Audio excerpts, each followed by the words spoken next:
নমস্কার বন্ধুরা, astro connection YouTube চ্যানেলে আপনাদেরকে অনেক অনেক স্বাগত জানাই। ভাগ্য যদি সাথে থাকে তাহলে ডাঙাতেও ডিঙি চলে, এটাই কিন্তু বাস্তব সত্য কথা। আগামীকাল 11 জুন বৃহস্পতিবার দিন এই 4টি রাশির হঠাৎ প্রাপ্তি ঘটতে চলেছে। হ্যাঁ বন্ধুরা, আমি এই ভিডিওতে স্পেশাল 4টি রাশির নাম আপনাদের সামনে প্রেজেন্ট করতে চলেছি, যে রাশিগুলি আগামীকাল 11 জুন বৃহস্পতিবার দিন কোটিপতি হতে পারে।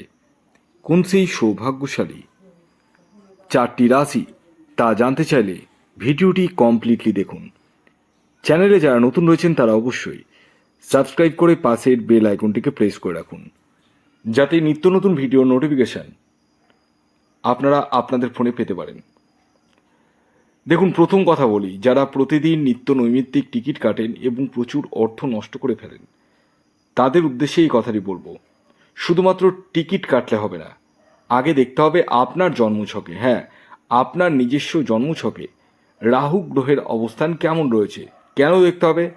কারণ হচ্ছে এই রাহু গ্রহই একমাত্র আমাদের জীবনে প্রাপ্তি দিয়ে থাকে।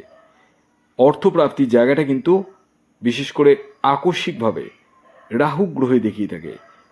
যেহেতু রাহু গ্রহ দেখিয়ে থাকে, তাই রাহুকে আপনার জন্মছকে শুভ থাকতে হবে।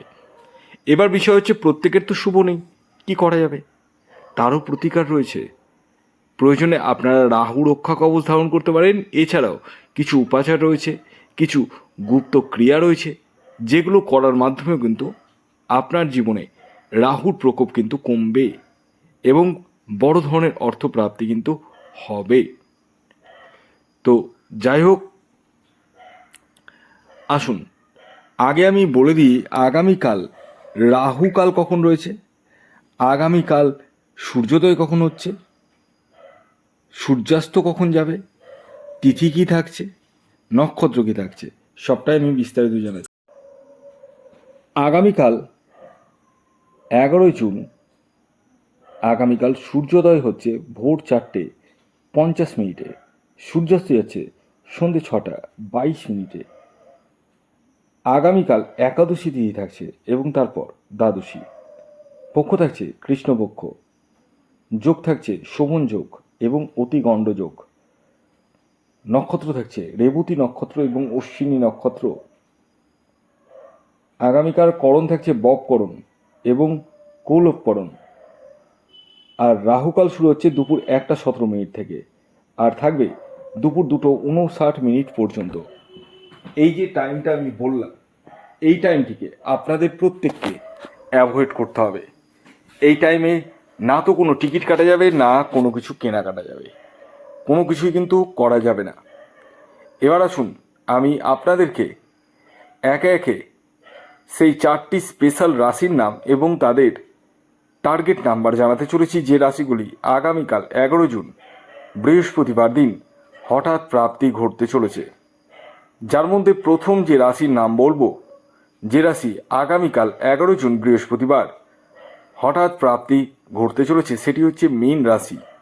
মীন রাশির জাতক ও জাতিকা আপনি হলে আগামীকাল 11 জুন বৃহস্পতিবার দিন আপনারা হতে পারেন কোটিপতি। আগামীকালের আপনাদের যে ইন জেনারেল টার্গেট নাম্বার উঠে আসছে সেটি হচ্ছে 3। এই যে 3 সংখ্যাটি বললাম, এটি কিন্তু ইন জেনারেল টার্গেট নাম্বার, এটি অবশ্যই খেয়াল রাখবেন। যখন জন্মছক বিচার করবেন তখনই এক্স্যাক্ট টার্গেট নাম্বার আপনি জানতে পারবেন। এবার দ্বিতীয় যে রাশির নাম বলবো, যে রাশি আগামীকাল 11 জুন বৃহস্পতিবার দিন হঠাৎ প্রাপ্তি ঘটতে চলেছে, সেটি হচ্ছে তুলা রাশি। তুলা রাশির জাতক ও জাতিকা আপনি হলে আগামীকাল 11 জুন বৃহস্পতিবার দিন আপনারাও হতে পারেন কোটিপতি। আগামীকালের আপনাদের অর্থাৎ তুলা রাশির জাতক ও জাতিকাদের ইন জেনারেল টার্গেট নাম্বার হলো 6। এই যে 6 সংখ্যাটি বললাম, এটি কিন্তু ইন জেনারেল টার্গেট নাম্বার, এটি অবশ্যই খেয়াল রাখবেন। এর পরবর্তী 3 নম্বর যে রাশির নাম বলবো, যে রাশি আগামীকাল 11 জুন বৃহস্পতিবার দিন হঠাৎ প্রাপ্তি ঘটতে চলেছে, সেটি হচ্ছে ধনু রাশি। ধনু রাশির জাতক ও জাতিকা আপনি হলে আগামীকাল 11 জুন বৃহস্পতিবার আপনারাও হতে পারেন কোটিপতি। আগামীকালের আপনাদের ইন জেনারেল যে টার্গেট নাম্বার উঠে আসছে সেটি হচ্ছে 9। এই যে 9 সংখ্যাটি বললাম এটি কিন্তু ইন জেনারেল টার্গেট নাম্বার, এটি অবশ্যই খেয়াল রাখবেন। যখন নিজস্ব জন্মছক বিচার করবেন তখনই এক্স্যাক্ট টার্গেট নাম্বার জানতে পারবেন।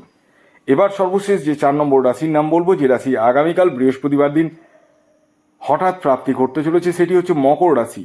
মকর রাশির জাতক ও জাতিকা আপনি হলে আগামীকাল 11 জুন বৃহস্পতিবার দিন আপনারাও কিন্তু হতে পারেন কোটিপতি।